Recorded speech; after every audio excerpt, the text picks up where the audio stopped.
வணக்கம் students. Next நம்ம பார்க்க போகிறது synchronous motor.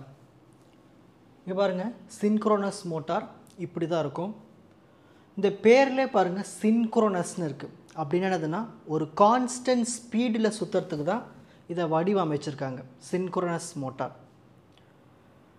A synchronous motor is a three-phase AC motor that always run at a constant speed called synchronous speed from no load to full load.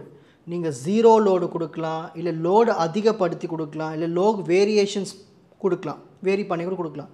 எப்படி கொடுத்தாலும் இந்த motor constant ஸ்பீட்லேயே சுற்றும். அதுக்கு தான் இதை ரொம்ப மோஸ்ட்லி பயன்படுத்துவாங்க. பவர் ஸ்டேஷன்ஸ்லாம் இருக்குங்க இல்லையா, அங்கே வந்து இது தான் பயன்படுத்துவாங்களே. எதுக்கு? அந்த பவர் ஃபேக்டர்லாம் நார்மலாக இருக்கிறதுக்காக. இப்போ பாருங்கள், இந்த டிசைன் பாருங்கள். இந்த டாப் லேயரில் இருக்கிறது தான் வந்து ஸ்டேட்டர். இந்த ஸ்டேட்டரில் இருக்கிறது அந்த ஸ்டேட்டர்னுடைய வைண்டிங்ஸ். ஓகேங்களா? இந்த ஸ்டேட்டரில் என்ன கனெக்ட் பண்ணியிருப்போம்னா 3 ஃபேஸு சப்ளை இதில் தான். ஓகேங்களா? இதில் 3 ஃபேஸு சப்ளை கொடுக்குறோம். இது வந்து ஸ்டேஷ்னரி, இது நிலையாகவே இருக்கும். இதுக்கு உள்ளே இருக்கிறதா வந்து ரோட்டார். ஓகேங்களா? இந்த ரோட்டார்லேயே நம்ம ஒரு காயில் கனெக்ட் பண்ணியிருக்கோம். அதை வந்து டிசியில் கனெக்ட் பண்ணியிருக்கோம். ஸோ ஸ்டேட்டார் எதில் கனெக்ட் ஆகிருக்கு? 3 ஃபேஸு சப்ளையில் கனெக்ட் ஆகிருக்கு. ரோட்டார் வந்து தனியாக டிசியில் கனெக்ட் ஆகிருக்கு. ஓகேங்களா? சரி, இப்போது முதல்ல இந்த ஸ்டேட்டாரில் 3 ஃபேஸு சப்ளை கனெக்ட் பண்ணோன்னு இதில் மேக்னெட்டிக் ஃபீல்டு உருவாகும். உருவாகிட்டு அது அப்படியே சுற்ற ஆரம்பிக்கும். அப்போது இதில் என்ன இருக்கும்? நல்லா கவனிங்க, இது நிலையாக தான் இருக்கும். அந்த மேக்னெட்டிக் ஃபீல்டு மட்டும் இதில் சுற்றிக்கிட்டே இருக்கும். ஓகேங்களா? சரி, இந்த பக்கம் நம்ம டிசி வோல்டேஜ் கொடுத்து, ஓகேங்களா, இதில் டிசி வோல்டேஜ் கொடுத்தோன்னே இதுலேயும் மேக்னெட்டிக் ஃபீல்டு உருவாகும். அப்போது இங்கே ஒரு மேக்னெட்டிக் ஃபீல்டு, இதுக்கு இடையிலையும் ஒரு மேக்னெட்டிக் ஃபீல்டு. இவங்க 2 பேரும் லாக் ஆகிடுவாங்க. லாக் ஆகிட்டு இது எவ்வளோ ஸ்பீடில் சுற்றுதோ அதே மாதிரி தான் இது உள்ளேயும் அதே ஸ்பீடில் சுற்றும். ஓகேங்களா? சில மோட்டார்ஸ்லாம் பார்த்துட்டோம்னா மாறி மாறி சுற்றும். இது ஸ்பீடாக சுற்றிச்சுன்னா இது குறைவாக சுற்றும். ஆனால் இந்த சின்க்ரோனஸ் மோட்டாரில் இது எந்த லெவலுக்கு சுற்றுதோ அதே தான் இது ஒன்றாகும். இது உள்ளே இருக்கிறது சுற்றும், டிவைஸே சுற்றும் இது உள்ள. ஆனால் இது ஸ்டாண்டர்டாக இருக்கும். இதுக்குள்ள ஒரு மேக்னெட்டிக் ஃபீல்டு மேலே இருக்குது இல்லையா, அது எந்த ஸ்பீடில் சுற்றுதோ அதே ஸ்பீடில் உள்ளே இருக்கிற அந்த ரோட்டாரும் சுற்றும். இதுக்கு பேர் தான் சின்க்ரோனஸ் மோட்டார். இப்படி சுற்றினா தான் பவர் ஃபேக்டர் வேல்யூஸ்லாம் வந்து நம்மளுக்கு நார்மலாக இருக்கும். அதனால தான் பவர் ஸ்டேஷன்ஸில் இதை யூஸ் பண்ணுவாங்க. ஓகேங்களா? இப்போ நான் சொன்னதான் இங்கே ஒர்க்கிங் பிரின்சிபலாக இருக்கும். when 3 phase supply is given to the stator ஸ்டார்டிங்கில் it produce என்ன பண்ணும்? ரொட்டேட்டிங் மேக்னெட்டிக் ஃபீல்டை அந்த ஸ்டேட்டாரில் ப்ரொடியூஸ் பண்ணும். இந்த ரோட்டார் என்ன பண்ணுவோம்னா டிசி கரண்ட்டை கொடுப்போம். கொடுத்து என்ன பண்ணுவோம்? அங்கே ஒரு மேக்னெட்டிக் ஃபீல்டை உருவாக்குவோம். ஸோ ஸ்டேட்டார்லேயும் ரொட்டேட்டிங் மேக்னெட்டிக் ஃபீல்டு இருக்குது, ரோட்டார்லேயும் மேக்னெட்டிக் ஃபீல்டு உருவாயிடுச்சு. இப்போ இவங்க 2 பேரும் என்ன ஆகுவாங்க? லாக் ஆகிடுவாங்க. when the rotor lock with the rotating magnetic field of the stator, then it rotate at the same speed. அந்த ஸ்பீடுக்கு பேர் தான் சின்க்ரோனிசம். ஸோ ஒரே ஸ்பீடில் 2 பேரும் சுற்றுறதுக்கு பேர் தான் சின்க்ரோனிசம். அந்த மோட்டாருக்கு பேர் தான் synchronous motor. A synchronous motor cannot start by itself. இது உடனே ஸ்டார்ட் ஆகுது, தானாகவே ஸ்டார்ட் ஆகுது. ஏன்னா ஒவ்வொரு ரோட்டாருக்கும் என்ன தேவைன்னா ஸ்டேட்டாருடைய ரொட்டேட்டிங் ஃபீல்டு தேவை. அப்போ நம்ம ஸ்டேட்டாரில் ஏதாவது கொடுத்தா தான் உள்ளே இருக்கிற அந்த ரோட்டார் சுத்தாகும். ஓகேங்களா? சரி, இதில் நம்ம நிறைய மெத்தட்ஸ் பயன்படுத்துவோம்.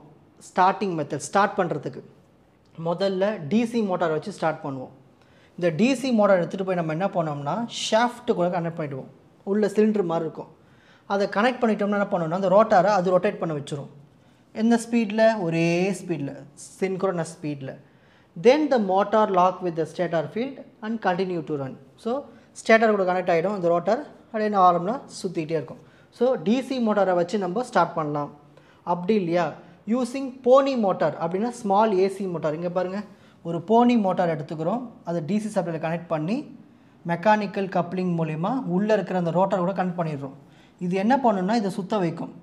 அதுக்கப்புறமா சுற்றும் போது இங்கே இருக்கிற அந்த ஸ்டேட்டார் கூட கனெக்ஷன் ஏற்படுத்திட்டு கரெக்டாக ஈக்குவலாக சுற்றும், ஒரே லெவலாக.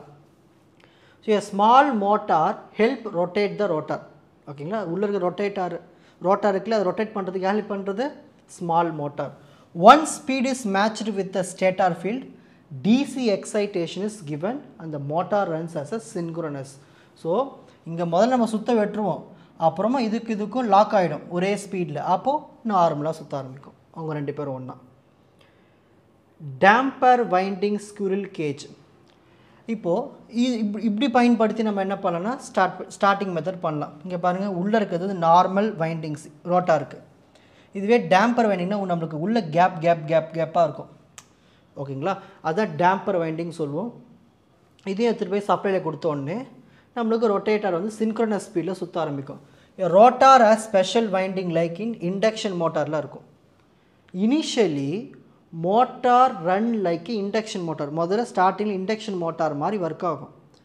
நம்ம சின்க்ரனஸ் ஸ்பீடுன்னு ஒன்று இருக்குது இல்லையா, ரெண்டு பேரும் லாக் ஆகிற ஸ்பீடு, ஸ்டேட்டாரும் ரோட்டாரும், அந்த டைம் நம்ம டிசி சப்ளையை கொடுப்போம்.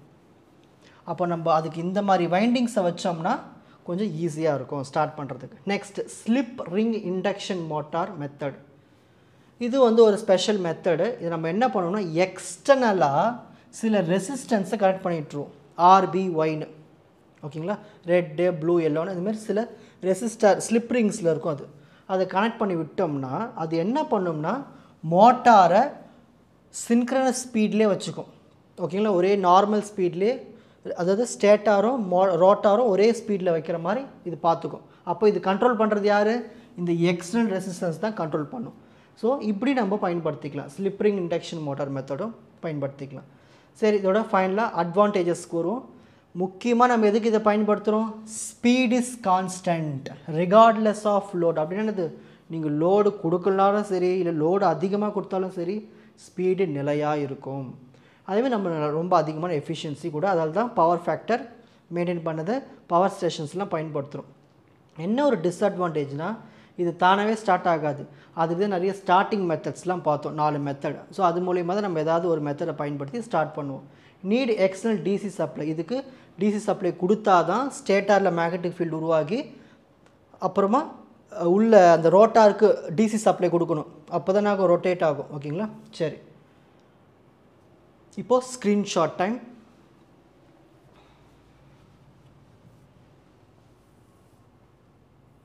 ஃபஸ்ட் சின்க்ரோனஸ் மோட்டார்னுடைய பிக்சர். சின்க்ரோனஸ் மோட்டார்னா என்ன, அதனுடைய டயக்ராம், அதோடைய ஒர்க்கிங் பிரின்சிபல், அதோடைய கண்டினியூவேஷன். ஸோ உள்ளே இருக்கிற ரோட்டாரை ரொட்டேட் பண்ணுறதுக்கான ஸ்டார்டிங் மெத்தட்ஸ். மொதல் மெத்தட் டிசி மோட்டாரை பயன்படுத்துவோம்.